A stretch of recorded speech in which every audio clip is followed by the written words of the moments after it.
O Supremo Tribunal Federal retoma nesta tarde julgamento sobre o uso do amianto no Brasil com os votos dos ministros Celso de Mello e Carmen Lúcia, presidente do Supremo.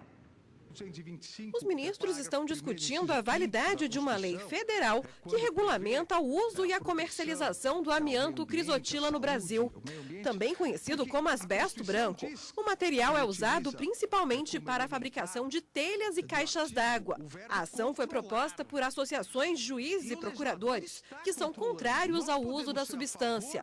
Na semana passada, a relatora ministra Rosa Weber destacou que o amianto já foi banido em mais de 50 países e que diversos estudos apontam riscos à saúde e atestam que não há níveis seguros de exposição.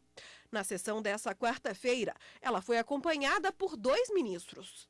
Percebe-se claramente que o que está sendo declarado inconstitucional é uma omissão no que diz respeito ao índice ou aos parâmetros que estão situados na tolerância ao uso do amianto crisotila. Não há mais dúvida na comunidade científica mundial e brasileira quanto ao potencial cancerígeno de todas as variedades do amianto, inclusive do crisotila. O ministro Alexandre de Moraes abriu a divergência, defendendo o uso controlado do amianto. A Constituição diz e utiliza como elementar do artigo o verbo controlar. E o legislador está controlando. Nós podemos ser a favor ou contra. A ciência pode apontar os malefícios e o que seria necessário para diminuir esses malefícios. Agora, não podemos dizer que o legislador ignorou a ideia de proteção à saúde, ignorou a ideia de proteção ao meio ambiente. Ele foi acompanhado por 3 ministros. Poderíamos até começar esse julgamento perguntando quem somos nós? O que Vossa Excelência entende de amianto? O que eu entendo de amianto, senão que se colheu da audiência pública? E o que se colheu da audiência pública no Supremo? Que as próprias autoridades científicas não chegaram à conclusão. De sorte que, nesse momento, com a deferência ao Legislativo, como Vossa Excelência agora preconiza, me parece mais coerente com a questão da capacidade institucional em relação à nossa necessidade. Temos condições de fazer a reanálise dos fatos e prognósticos aqui estabelecidos pelo legislador, então que nós coloquemos, os critérios devem ser mais rígidos na proteção. Mas simplesmente dizer, agora já não se deve mais utilizar o produto, me parece que nós assumimos uma enorme responsabilidade que o sistema, salvo o melhor juízo, não nos deferiu. Nós não temos instrumentos. Se o amianto deve ser proibido em virtude dos riscos que gera a coletividade ante o uso indevido, talvez tenhamos de vedar com maior razão as facas afiadas, as armas de fogo, os veículos automotores, ao fim, tudo que, fora do uso normal, é capaz de trazer danos às pessoas. O julgamento vai ser retomado hoje, com os votos do decano Celso de Mello e da ministra Carmen Lúcia. Para falar sobre a sessão de ontem, está aqui a consultora jurídica da TV Justiça, Gisele Reis. Boa tarde, Gisele. Boa tarde, Érica.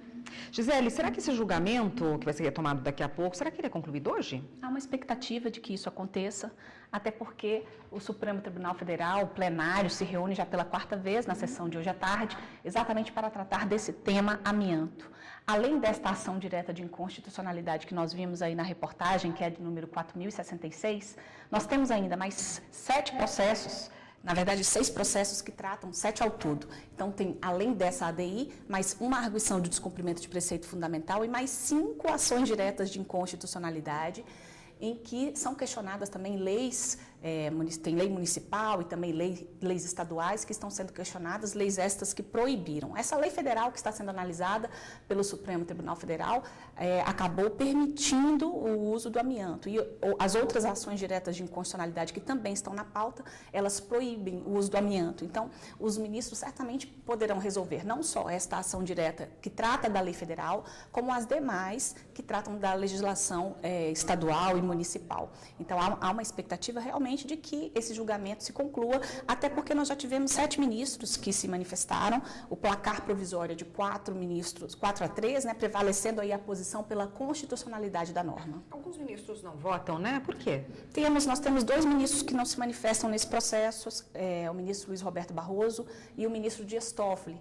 Eles já se manifestaram na causa, no processo, em época anterior à nomeação deles para o STF. Então, por eles já terem se manifestado no processo, né, antes de serem nomeados como ministros, eles ficam impedidos de participar desse julgamento. É por essa razão que só falta, então, para concluir a votação, o voto do decano da Corte, do Supremo Tribunal Federal, que é o ministro Celso de Mello, e da presidente do STF, que é a ministra Carmen Lúcia. Esse tema amianto divide opiniões, já não é de hoje, há muito tempo, né? Divide, até porque nós temos aí diversos estados que proíbem a utilização do amianto, por outro lado, a indústria acaba minimizando os efeitos nocivos. Tivemos audiência pública, inclusive aqui no Supremo Tribunal Federal. O amianto ele é encontrado com facilidade e ele tem um custo baixo. Então, por isso, as indústrias utilizam. E aí, o único tipo de amianto que é permitida a utilização é o tal do amianto crisotila, chamado de asbesto, também conhecido como amianto branco. Existem várias outras formas de amianto, vários outros tipos de amianto, mas apenas esse é que está permitido no Brasil por meio dessa legislação federal. Então, há realmente interesses diversos envolvendo sobre esse assunto e o Supremo, então, deve exatamente consolidar a posição do que venha a ser constitucional ou não no julgamento que se aguarda que hoje seja finalizado. Tá ótimo, Gisele. Obrigada por hoje. Até mais. Até mais.